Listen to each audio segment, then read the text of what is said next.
they dealt with the binomial distribution. Which problem? Number 21. It was like the bullet thing, the gun murder. We did it like this. My question was the answer that I was getting, right?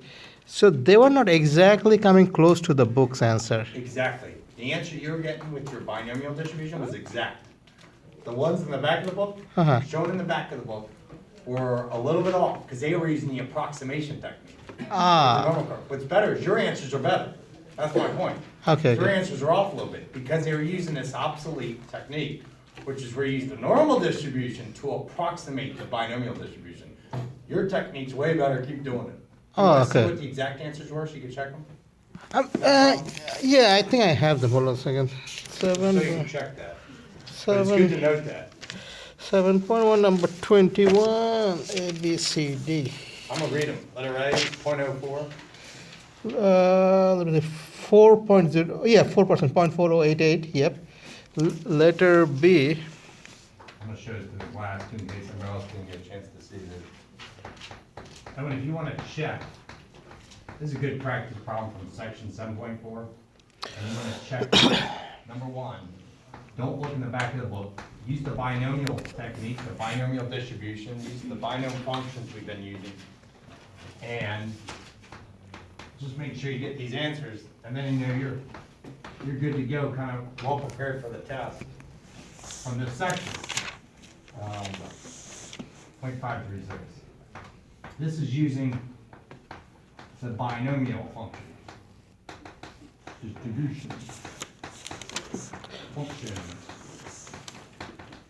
Not the normal approximate technique. so we should use only binomial is like when the NP Q is more than 10, That's right. other than use the normal one. Yep, and here's our reason why. It's like that technique, Uh-huh. this was a discrete variable. And so you go, oh, discrete variable, you know, like 1, 2, 3, not continuous variable. Uh-huh. And with that being, you know, ones and twos, and these are flights, 1 flight on time, 2 flights on time.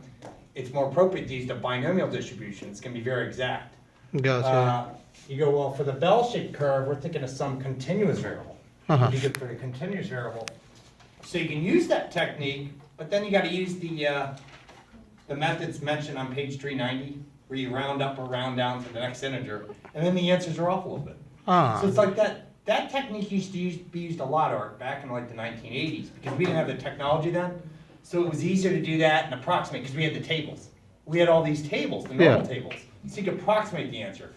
We didn't have these cool functions today where it could do what? A binomial CDF. CDF, And yes. just accumulate it like that. Okay. So that's why. So Gotcha. it's really with technology it's become obsolete. Gotcha. Any other questions? Is that it, Art? Yeah, that's it, yeah. Alright, cool. What's your video, was murder by firearms in 7.4, letter E, when you did the probability between 30 and 35 inclusive? Uh-huh. I got confused at where you got the 0 to 20, I mean, I watched it, but I got confused on where you got 0 to 29. You bet. So here we go, between 30 and 35 murders, all right? Now I'm just gonna go up here and say what the P was. P was 0.678? Yes, All right, I think there were 50 trials, yes. and then when we were doing a binomial we're gonna use the binomial probability distribution function to come up with this answer. Right. What's the probability that between 30 and 35, inclusive meaning including the 30 and the 35? So let's use the binomial buttons, but with the PDF button, that takes a little while, right? You could do it that way though.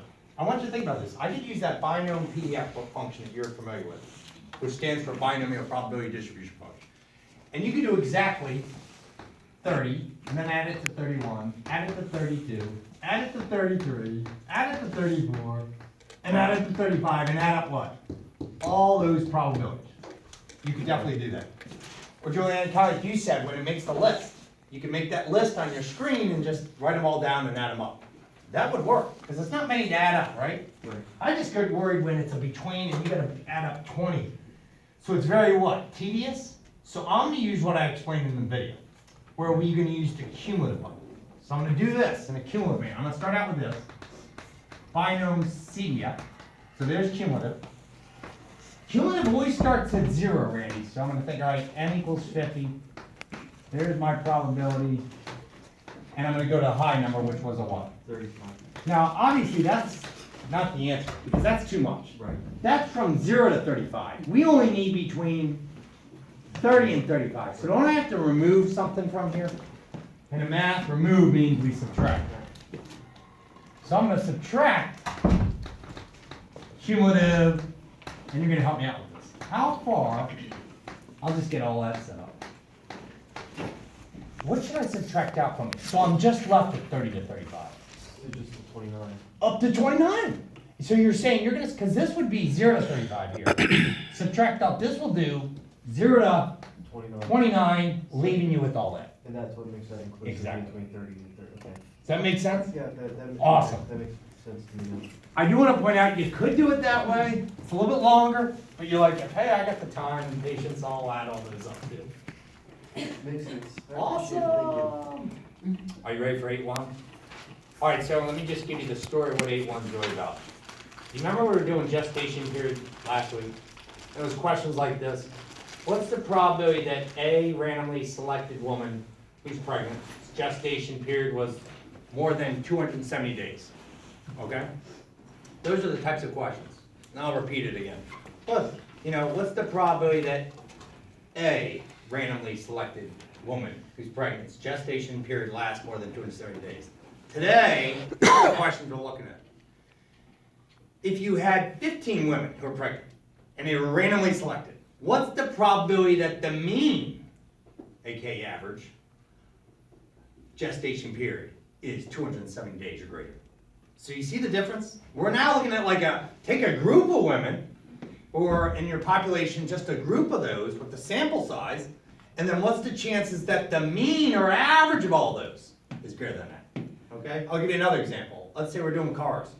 And when I go, all right, someone drives a Honda Accord. All right, well, what's the probability that a randomly chosen 2016 Honda Accord model has a mean miles per gallon of 32 miles per gallon or higher? Okay, that's what we did last week, stuff like that. This would be, what if I got 20 cars together, and what's the probability that the average or mean of all those 20 cars that were randomly selected miles per gallon, average miles per gallon is 32 or higher? Does that make sense? Mm-hmm. So we're looking at what? The whole difference is we're looking at like a mean or average. So look at the title 8.1, the distribution of the sample mean. All right, so can we just use everything we had before? Absolutely, if the population is already normal. So I just want to point out, everyone else start out with this. What if you know the population is already normal?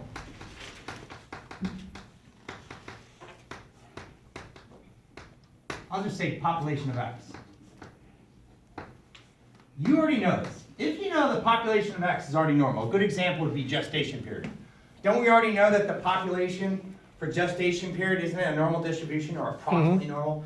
If you know that, everyone, you can use all these techniques. We'll be fine. We don't have to worry about the sample size. We could do this for an average of 5 women or an average of 10 women. Don't worry about it. What if we don't know this? Or what if the distribution's skewed? So I just want to show this to you.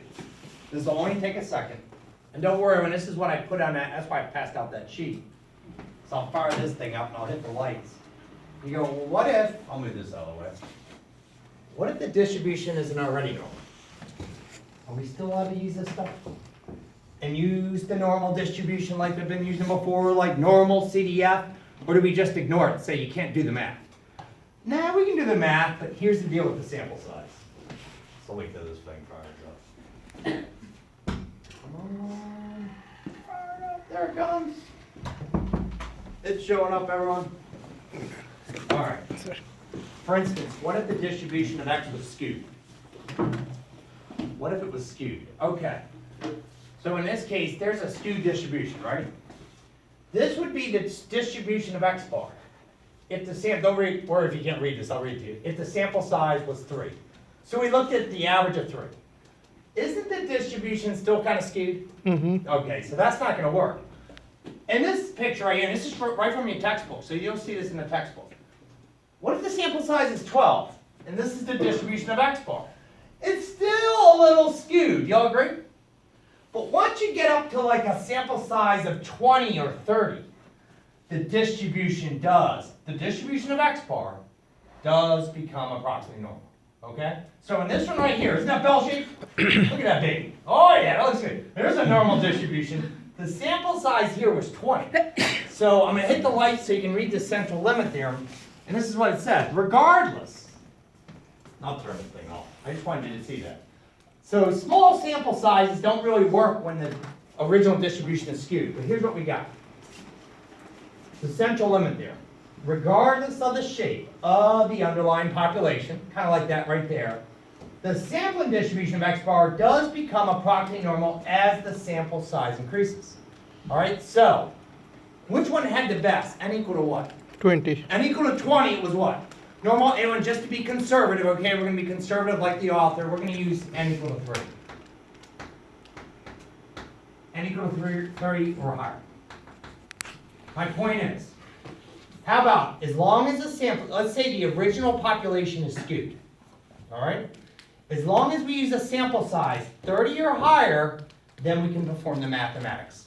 And that the distribution of X bar will be approximately normal. Does that sound good? So So it's, to recap all this, just to keep it simple, does everyone still have this sheet? So even if you forgot this, go down to the bottom where it says checks. Go way to the bottom of checks. So this is something you can go, oh, this will be even attached to my test. Go to way to the bottom, checks and requirements, given a random sample, is the distribution approximately normal? And go down to distribution of X bar, and what does it say? It's approximately normal as long as n is greater than or equal to what? 30. And then I put, in smaller fonts so I could fit it there, I said, or if the data comes from a population that's approximately normal. So what I'm saying is, if you already know that the population of X is already normal, who cares what the sample size is? The sample size could be like 3, it could be 5 or something like that. It's only when we have no knowledge of it, we better use a sample size what? 30 or higher. And I'm not out there to trick you in a test and try to give you a sample size of 17 and see, oh, did she catch it? I didn't talk about the population, but just something important to talk about. Cool. Hey, you ready to do all the math? Awesome. Hey, there's something we gotta highlight. This is awesome. The mean of X bar, everyone, when we're doing the distribution of X bar, it's just gonna be the original population's mean. So that's cool when you do this. And you're looking at what's going on with the X bar, everyone. Right here in the middle will be the original mu that's coming from the population. What's different though? The standard deviation of X bar. All right, so this, I'll take the yellow chalk and just go, we gotta remember this. We gotta make sure we know this for X bar. All right, we're gonna have to use this. This is important. You go, well, how am I gonna recognize that? And students get concerned on tests. They're like, how am I gonna know to use this during a test? Look for keywords. Keywords like, what's that word? Sample. Mean, I'm serious. When you see like mean, you're like, oh, I'm talking about mean. So the standard deviation, they also call this the standard error. But we all know that standard deviation, so I'll refer to it as the standard deviation of X bar is equal to the standard deviation of the population divided by the sample size with the square root of it. Square root of the sample size. All right, so we'll just remember that when we do this. So that's the standard deviation of the population. That's right. Okay. And this would be for X bar. Okay. So we're saying, and I'm gonna draw a picture. Let's say this was some population X. Like that. And there's X. And you know, let me give you a real life example for X. So when this is gestation period. Just from our last example. Does anybody remember what the mean was? That number, 66. 260 days. Well, good news. That will still stay in the middle. I'm going to take up this yellow chalk, and I'm now going to talk about the distribution of X bar. You know what it'd be? It'd look like this. It'd still be bell-shaped. And it'd be like that. But it'd be something, it'd be a little different, Art. We're saying, oh, the standard deviation would change. The standard deviation of X bar will be a little bit different. Sure, The mean will stay at what? 266? But this is going to be based on the what? The sample size you use. So how would you calculate the X bar? What's that? How would you calculate the X bar? Like, do you calculate it or Oh, no, they're going to give it to you. they'll give it to They'll you? give it to you, everyone. They'll actually give that to you. So that's a good question. And it's really this, the distribution of it, it's just so you and I can answer questions like, what's the probability that the mean gestation period is greater than or equal to this? The mean miles per gallon of 20 cars is greater than this. That, gotcha. Oh, good. All right, Owen, so I'm going to go. Let's start with a textbook problem, and then we'll do an application problem. Okay, go ahead. So in the question, it would say the standard deviation of X bar is like 16 or whatever. Great question. No, they won't say this. What they'll do is, they'll just talk about, they're gonna give you this number, and they're gonna give you this number in the word problem. David, this is a good question, everyone, so you're not concerned, everyone. They'll give you these numbers. All right, and then you're gonna read through this word problem, David, and all of a sudden, in the middle of the word problem, they're gonna talk about mean. Right? This word mean's gonna pop up, and you're gonna say, okay, when I have to do my math, and do like we were doing last class, I'm gonna use that same u for this. But when you get to here, you're gonna have to use this number they give you and divide the square root of the sample size. And they will tell you what it is. Okay. They'll tell you like, hey, there's 20 cars, right? Or they'll say, hey, there's 32 women. They'll tell you what the sample size is. And they'll go, what's the average of that sample size? Cool? All right. Here we go. And this is an 8.1. This is on page, I think you'll like this too. 410. We're gonna do number 15. All right. David, this is what they write. A simple, random sample of 49.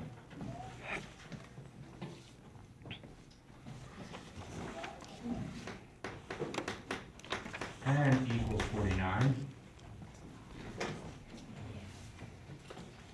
Is obtained from a population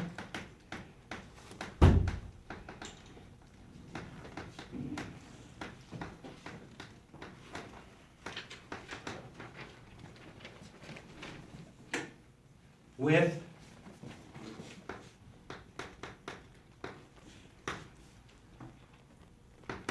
and here they come. David, they give us these. They said the mean is 80 and the standard deviation is 14. So that's the first sentence. I'm going to do what Tommy said. Even though it's in the textbook, I still like when you all get it in your notes, you're like, there's a question. It's just a statement yet. The question hasn't been asked. We'll put a letter A down, letter B. But they go, a simple random sample size, n equals 49 is obtained from a population with a mean of 80, standard deviation of 14. So it equals 2. Outstanding. He just did in his head. Hey, David, on that note, do you agree? Does everyone agree with me? Don't these numbers look made up by the author? First of all, there's no real life, presentation here. They're not talking about anything, right? Don't these numbers just look made up? I agree. And that's what I mean. You can tell that the author, isn't that a perfect square? What's the square root of 49? 7. 7. I mean, my gosh, he didn't even make it like a 50. He's trying to make it so simple so we can really kind of do that math in our head. That's, by the way, that's what they do at the colleges where it's like, oh, we're not allowed a calculator in our stats class. They use sample sizes like 25. What's the square root of 25? 5. They use stuff like that. Yeah. So anyways, this is the statement. They wrote this. Now, what I also want you to observe, I'm going to ask you questions about this stuff. Did they say anything about that population being normal? I don't see anything, do you? But we have no concern when it comes to means. You know why? Because that sample size is greater than or equal to what? 30. 30. So even if this distribution, whatever this is, made up, if it was skewed distribution, who cares? Because when we do this, as long as the sample size is greater than or equal to 30, what happens? Regardless of the shape of the underlying population, the sample distribution of X bar becomes approximately normal. So no concern here. Does that make sense? Good. Now, letter A. I'm going to ask a question about that. All right? So here's the question. The author says describe, everyone, I like to ask a yes/no question on my test. That way it's very direct. Do you follow me? Describe, that's a little vague. You might sit there and you might write like 5 sentences. You want me to describe this? Mine's, yes/no question. So, is the sampling distribution, what I ask, is the sampling distribution of X bar approximately normal? Yes or no? And you're just going to focus on that sample size. Question mark. And then we'll explain why here. Is the sampling distribution of X bar approximately normal? Yes or no? Yes. Yes. What's your why? Because Can you explain why? because n It's is real simple. n is greater than 30. Yes, because n is greater equal to 30. You go, do I have to memorize that? No, it'll be on that attachment to your test, right? That also gets attached to your final. I think you'll know it anyways. I think we would have been safe with 20. We use 30, author uses it too. Other staff books use the same number. It's more conservative, right? As long as you get up to 30, boy, you're good. You're good with this central limit theory, okay? All right. Hey, if you want to add something else with the y, all right. I like to see. That's an important word in statistics. This wasn't just 49 things selected. How they select them? Randomly. So that Random. really just gives more. I should say it was a random sample. I think it's good to mention that. Because if it wasn't randomly selected, we'd have bias. Here, I'll just write random sample. If you don't want to write that, it's okay. I think it's just as your stat teacher, I should emphasize that as well. It should be a random sample. If it's not randomly selected, you could have bias, right? I just took 49 people from this building. Well, you're like, hold up. I just selected people if it was people for something you're looking at. All right. Let's do a couple of these. Letter B. What is? You got a P, parentheses, X bar greater than or equal to 83. With a question mark. Well, there it is. See the X bar? So now, the mean of the population is 80. The same, what's the probability that the mean for these 49 could be what? 83 or higher, right? Right? Mm-hmm. What's going on here? Most people have around an 80, right? What's the chances, whatever this is? And remember, all of these numbers were made up. We're saying if we just collected 49, let's say there were people, randomly, what's the chances all these 49 have an average that high? The average is up at what? 83. Well, good news. Answer this. I'm going to do the 3-step method. Just like we did before. Step 1, step 2, and step 3. Step 2 is where I always found Z. Now, do you remember there's a shortcut? Mm-hmm. And we can bypass which step? Step 2. Step 2. So what I'm going to do is, how about the first time, do all 3 steps, and then you all decide, like, hey, I want to skip to step 2, and we'll show that as well. Does that sound good? Most students prefer to skip this. All right, so I'm going to start with the first thing. You go, what's step 1? You make a picture. That's what we do, we make a picture.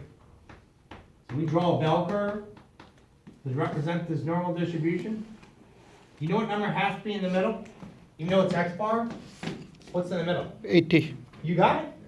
Everyone agree? Isn't that cool? No concern here. We're talking about means though. X bar. Who cares? It's X bar. We're talking about the mean. This is still 80. So where's the 83? To the left or to the right? Right. Over to the right somewhere. And which way do I shade? To the right. Does everyone know why I'm shading to the right? You can think of this greater than or equal to symbol as what? Greater than or equal to. Put like an arrow there. Like shade that way. So and here's my image. All right. You want to put an 83 in here? And these are all X bar values, aren't they? Mm-hmm. These are samples, X bars. All right, step 2, we got to get the what? Z score. All right. A lot of you can use a shortcut and bypass this step, but watch what I did. Do you remember this before? Yeah. I'm going to write down first. I'm going to put some stuff in here. Remember this? Mm-hmm. This is how we compute Z-scores. Okay. The only problem is now we're dealing with the what? Probably. An X bar. So when you do this with an X bar, this is what you have to do. Take the X bar that they're asking about, which is the what? 83. Subtract the mean of the X bar. And then you have to divide out the standard deviation of the X bar. So when I do all this math, well, that's an 83. That's an 80. But right here, everyone, woo, you gotta be careful. Because you're not just going to put down this number 14. It's not just 14. We have to use what? This 14 divided by the square root of 49, which David already told me. He's all at math in the 7. 7 2. And I'm going to write out like this. If I want to type this on a calculator, take the... Oh, let me write it this way first. I'll let you copy this. You go, that's what I have to do. I take the standard deviation divided by the square root of x. So I'll write it one more time, 83 minus 80. I would put parentheses around the 83 minus 80. And then do all this at once. My recommendation, when you do this stuff on the calculator, is do it in steps. Whoops, that's 49. This was a what? 14. And you might want to do this first on your calculator, and then do this. Okay? Because, you know, typing all that at once, you can be very careful with order of operations. So, what's 83 minus 80? All right, you get 3. Here comes the z-score. 3. What's 14 divided by the square root of 49? 2. 2. Now, these were nice and neat. Thanks, author. Really neat numbers. What if these had a bunch of numbers after the decimal place? We gotta write them all the way out. We can't round to the final answer, okay? So just write them all out or use your calculator and use your storage button. What's this come out to be? 1.5. All right, there's our z-score. This is the long way. Step 1, I made a picture. Step 2, I computed z. Now to find the probability, we use this button over and over and over on our calculators. Normal, CDF, right? Always use the cumulative. So it accumulates everything. All right. And when you gotta put the left z, the lower z, you gotta put the high z, then you gotta put the mean of z, and then you gotta put the standard deviation of z. And we'll get our answer, right? Okay. Well, what's the mean of z? You go 80. No, I'm doing z's. I'm doing this the long way. I'm doing everything with z's. So I'm doing it the long way. What's the mean of z? 0. 0. What's the standard deviation of z? 1. I'm doing it the long way. I'm doing 3 steps. Look at this picture right here. There's the shaded region. What's the lower z? 1.5. It's the z at 83, which was a 1.5, right? Mm-hmm. What's the high z? What are we going to use? 1E9. 1e99. 1 times 10 to the 99. And try this on your calculators, and this will work. We'll see what we get, and then afterwards, let's do what a lot of students like to do. They go, we get it, you standardize, you do the z-scores. Is there a quicker way to do this with the technology? Yes, there is, and I'll show everyone. So I want to make sure we all get the same answers, so I'll wait till 2 people get the same answer. All right? This is the process we only do if there is a keyword samples. It's a sample, Yeah, and I think the most important word in here of all this was the what? the X bar, the mean. Right there. And when it's a word problem, it's the word mean. X bar. That's what we're going to look for, right? And when the X bar was the key notation, it knew that we had to do this. Plus, Art, they gave us a sample size, right? Mm-hmm. So I'm going to go in here.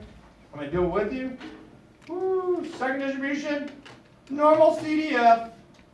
All right, 1.5, comma, 1E99, comma, 0, comma, 1. And what do we get? 0.066. So what's the chances this could happen? Roughly what? 7%. 7%. So now I get my final answer. I never rounded anything, you can tell. And now I'm saying, everyone, my final answer to this question, it's roughly 0.0668, or roughly, oh, I can round this, 7%. If you want to write 0.067, you can. Cool. Now let's do it right now, because a lot of you are going to want to do this. How can we do this if you get to skip which step?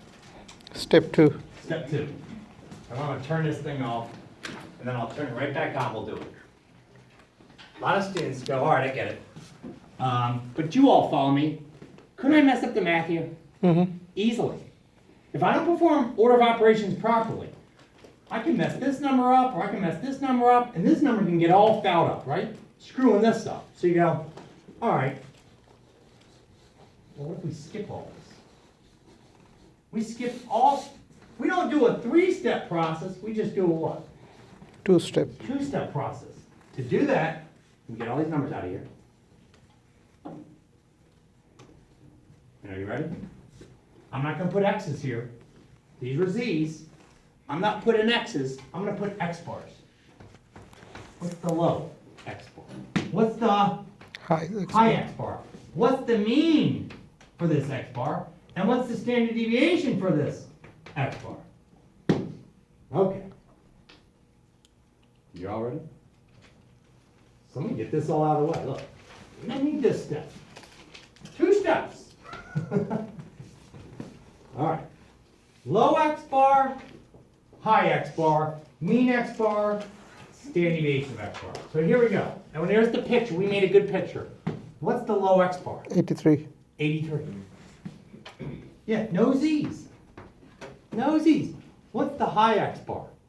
1E99. 1E99. Now watch this. I bet you everyone knows this. What's the mean of X bar? If you forgot, go look on your formula sheet. What's the mean of X bar? It's just the what? 80. It's just the mu. It's the mean. And when the mean was what? 80. This is easy. We just got to be careful in this last part. So when you see X bar, you're like, I can't just put this what here? 14. That's not enough. Because there's a sample size involved. Everyone see it? So we see sample size, we see X bar, we're like, oh, I have to use this. And if you forgot this, it's right there in the formula sheet, isn't it? I'm gonna type it out. What is it? I have to type this, then a division, then a square root, and then the what? Yeah, so what was this number? No, and I like to type it like that. This was 14. 14. Oh, if you want to do all the math first, then put the number, that's fine. I'm gonna put 14, I'm gonna hit the division, I'm gonna hit the square root, the parentheses, and what was the sample size? 49. So if you don't mind doing this, everyone, I just type it out like that. I let the technology do the work.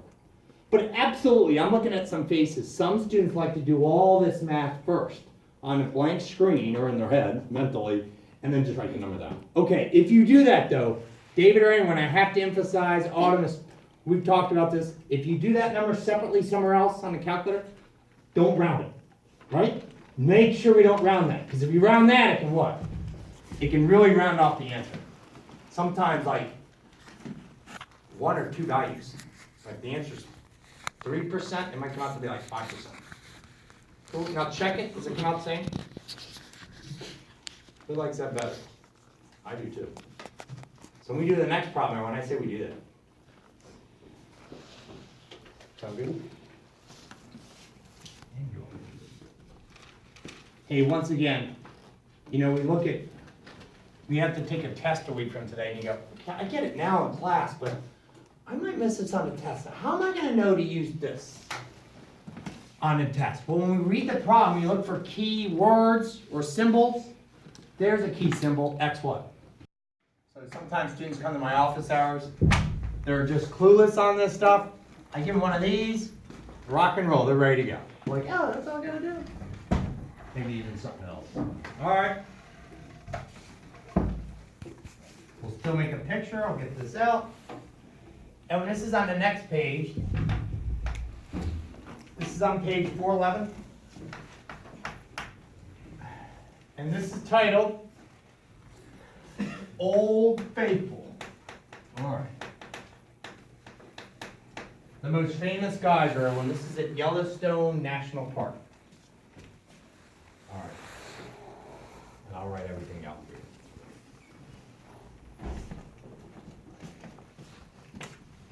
I'll write everything out for you. Question, I'm just curious. Anybody here ever been to Yellowstone National Park? You have been there. Did you see this erupt? She don't remember. That's okay. So this thing will erupt, stops, maybe an hour later erupts again. Stops, right? Probably in the next couple of hours, maybe it's erupting right now. Maybe it's erupting right now. It just erupts. Shh. If you want to look at this, everyone's on YouTube. Is it a volcano? You know, you just go on YouTube, just search Old Faithful, Yellowstone National Park. Yeah, it just erupts. What is this? Down. Is this a volcano? Yeah, it's a geyser. Oh, guys. It's a geyser. Although they're very concerned right now about Yellowstone National Park. Did you know that? Oh. You can everyone Google Yellowstone National Park. They're really concerned about, you know, they can have some major trouble there because of, you know, with all these things with the geysers erupts and stuff that what's going on. It would be one of the largest volcanoes that ever erupted if it came. Yeah. So they're really concerned. So we're not talking about like every hour or two our volcanoes erupting, but they're actually concerned that this thing could erupt and then It would, yeah. yeah. That's not good, is it? On what side? I don't know. Well, I'll have to go Like, to do you the think it would take out us? No, it wouldn't hit us. Because you know how far away that is? That's why not many people have been there. Autumn's been there. What, were you traveling? You used to live over there? I was born in California. So born in California. This is way over there. So this is at Yellowstone National Park. Feel free to look at this on YouTube. But here's what we got. Here's what they say about this thing. All right, Old Faithful. It has a mean time between eruptions of 85 minutes. I'm gonna write that down. It has a mean time. And when you see a Cree word already? I mean time between eruptions of 85 minutes. Now I write all of that out. You read all that, even on an exam, but I think a lot of you go off to the side and don't you go like this? You know what you do? Mm-hmm. You know, you read that sentence, you might just go, I know what mu is, because they have to give us mu. True? All right. You go, where's the X bar coming? That's gonna come up in the question. When they go, what's the probability that 20 of these or 30 of these? That'll come up later. All right, what's the standard deviation? 21.25 minutes. The standard, and when you can abbreviate. 21.25 minutes. This is Old Faithful. What are they saying, everyone? I guess I could go over there. Let's say I'm traveling with a bunch of friends. But this is what we said. Listen, we gotta get back on the road, so we're only staying for an hour. Do you agree, everyone, we might miss it? We might miss an eruption? You know, we're gonna stop, Yellowstone Park, look at it, but then we're gonna move on out after an hour. We're only waiting an hour. Couldn't we miss the eruption? Mm-hmm. And this erupts every now, like right now, it could be erupting. All right, just a geyser. You wanna see it on YouTube, or if you want me to fire it up on that thing, I'll show you.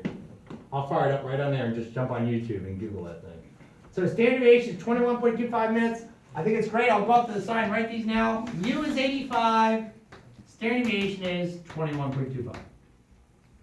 Okay, now, you're saying, well, today we're talking about this distribution of sample mean. That question hasn't come up yet, but it's coming, right? It's coming. All right, so the first question.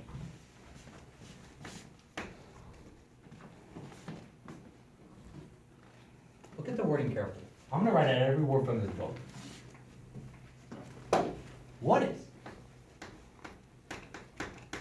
the probability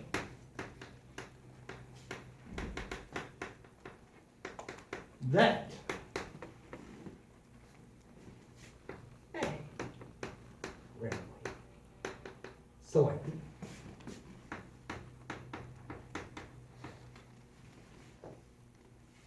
time interval between eruptions, and it's a time interval between eruptions,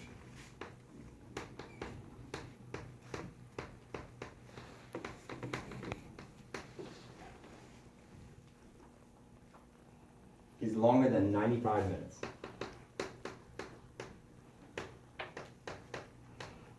All right. Don't they have to give you the sample size here? I love it. So when I'm reading this, you're reading this. Pretend you're on a test. You and I are looking at this question. Okay, it has a mean time between, there's mean. 85 minutes. The standard deviation is what? 22.5. And today we've been talking about looking at the distribution of X bar. Well, when you look at that, they gotta give you like, what about 20 time intervals? Or what about 30 time intervals, right? So in letter A, this is very interesting. We say, well, where's the key word?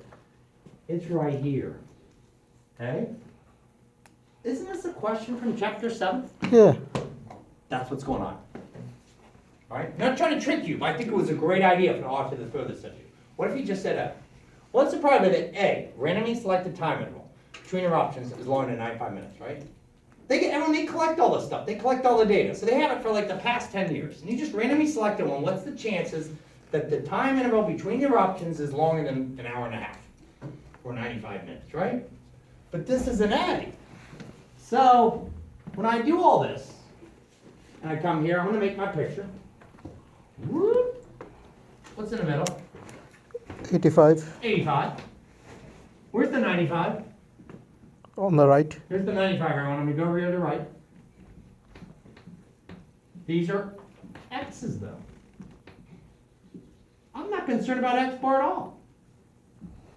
And so when I do all this, and when you go x bar, x bar, x bar, x bar, hold up, they're just talking about how many here. Okay.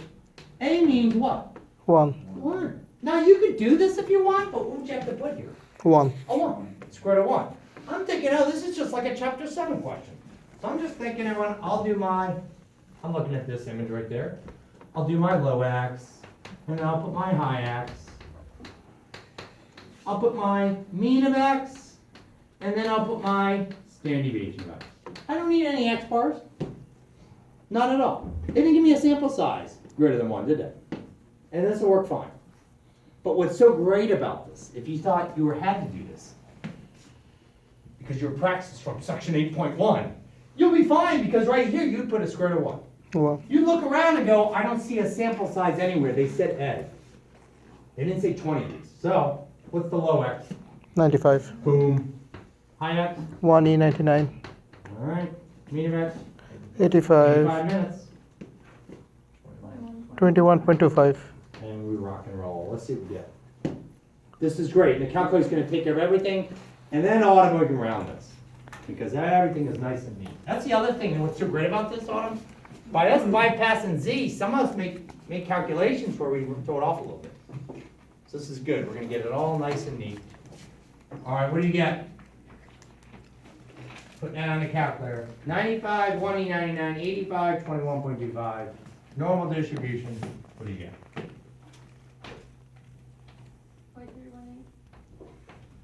0.318. 32% chance.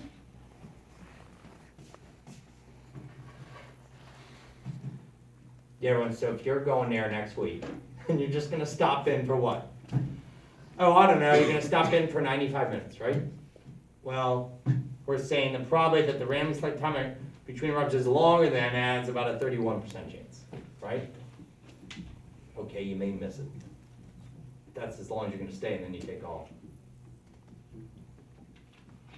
Awesome. Well, everyone, there's a letter B now. You knew this was coming. Letter B. I'm going to read it from the book, and I'll write it down. Would you listen for a keyword? What is the probability that a random sample of 20 time intervals between eruptions has a mean longer than 95 minutes? I will write this on a board, but listen to the key words. What is the probability that a random sample of 20 time intervals, a random sample of 20 time intervals between eruptions has a mean longer than 95 minutes? Okay? Now I'll write it down. Random sample of 20 time intervals.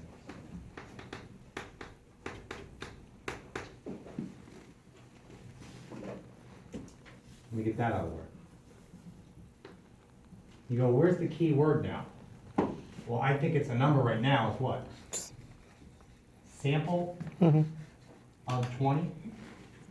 I want to make sure they didn't say sample size. No, they just said random sample of 20 time intervals. Has a, now here comes the key word. That wasn't in letter I. Has a what? Mean. Because you got 20 of them. Has a mean longer than 95 minutes.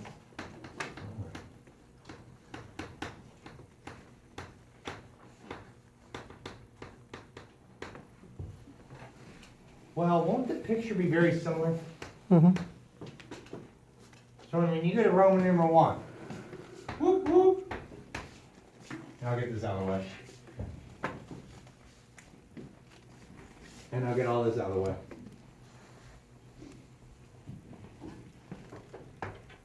I'm putting X bars in here. X bar, X bar, X bar, SD of X bar. Which one of these four am I going to be really concerned with? SDFX. This guy. I'm gonna be very careful with that. You go, why? Because there's 20. And this gets based on the what? The 20, right? And here's these key words, let's highlight them. Mean. Has a mean, and they said 20 of them. That's an N, isn't it? It's a sample size. There's 20 times. What's the probability the random sample of 20 times has a mean longer than 95 minutes? Okay. Hey, this answer, we're about to get it. The last answer was like 30%, 32%. Just your gut feeling. Do you think the odds will go up or down? My gut is the odds are going to go down. Think about this, Owen. Because when you do law of large numbers, when you get more and more and more things together, everything tends to be closer to the what? Lower. The middle. Middle. The middle, right? What's the middle? 85. I can get lucky with one, but the chances of me getting 20 of these to have an average what? 95 when the mean is really what? 85. I have a feeling you're going to get your odds to go a little bit down. So let's see. Let's see what happens. Make a picture. Well, the picture's the same. What's in the middle? 85. 85. Where's the 95? Right. Come here. But these are X bars. Who cares? Here, X bars. You know, we're thinking that's the mu of X bar. That's the mu of X bar. There's my 95. I'm still shading this way, right? The only thing is, I'm predicting everyone it's going to be a smaller probability. It's probably going to be more like that. You know? The odds are probably going to go down. Just the chances you get 20 of these to get that high. Because the standard deviation is different when you get a sample size of 20. All right. Well, everyone, all these numbers the same? Look at this. What's the low X bar? 95. Ding, ding. What's the high X bar? 1E99. Ding, ding. What's the mean of X bar? 85. Oh, everything except for Standard error. because we need a math form that involves that 20, which is take the standard deviation divided by what? So 20. This is what I do, everyone. I actually write out the, this, divide this on my calculator. So this was a what? 85. I mean, that was a 21.25, right, for that?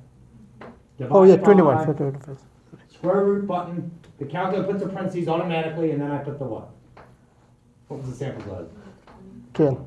And if you don't even close out this parentheses, or the other parentheses, it will still work. So look, if you don't even feel like putting that parentheses or the next one, it will still work. But it looks prettier, especially in a presentation. So I'll do that, and then I'll close out this parentheses. It looks nice. Isn't that cool?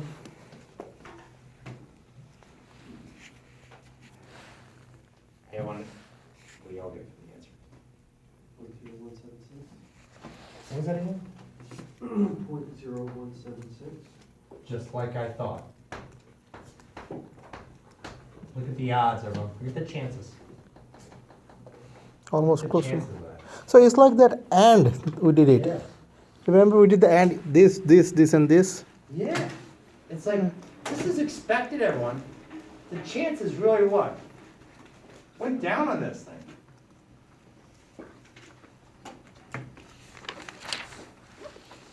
Just like we thought. Let's see here. Go.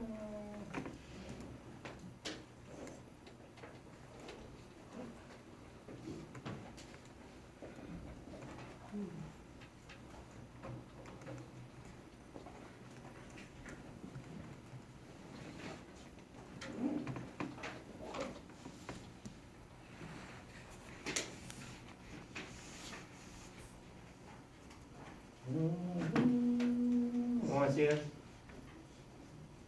Skip the ad. I can skip the ad in 1 minute. Skip it. I want to do the sound of this.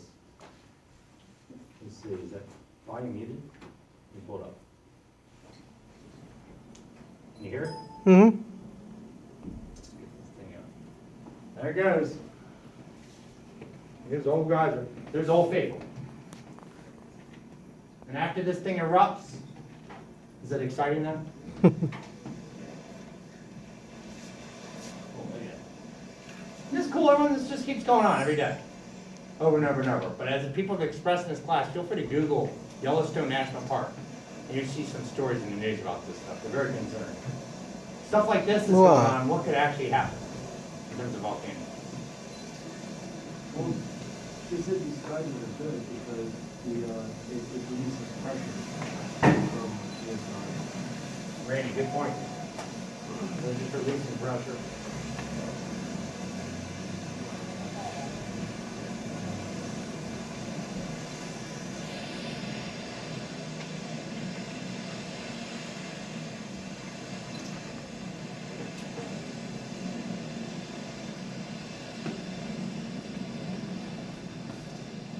Pretty cool. Want it is? There's one other thing I want to talk about before you leave.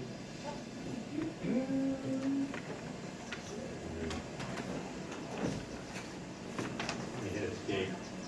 Everyone, one other thing. And I bet you someone in this class spotted this. Super job at this stuff. Everyone like doing a shortcut where you bypass the I do too. I mean, it's good to know as a math student, stat student, you know that this is really based off these Z-scores and using the table. We like when you use technology to facilitate it. What's important to us as a stat student, we want to know what we have to compute and what it means, right? Being statistically literate, saying this would be unusual. Wouldn't that be unusual? Less than 5%. The last thing I wanted to say before you left today, and some of you might have observed this, what was the sample size for this problem? 20. 20. And we're like, wait a minute. I thought it had to be how big for us to deal with X bar? I 30. thought it had to be 30 or higher. Well, let me read it carefully, the wording from the book again. Ready? Listen carefully. They go, if the interval of time between eruptions is normally distributed. Okay, did you hear that wording there? Let me say this again. If the interval of time between eruptions is normally distributed. They already knew about this population. The distribution of all those eruptions, the time intervals, was already what? No, it wasn't skewed or anything. So who cares what the sample size? We could have looked at what? 5 of these, 7 of these. Doesn't matter. We're only concerned with that when we have no knowledge about that, okay? Hey, super job. So next class, we're doing 8.2, and then I'll get any questions you got on the material cover. Hey, when you're leaving, can you grab one of these? This is a summary of all the stuff we have. That sound good? Well, if you don't get it now, you can get it next class. I'll bring them next class as well.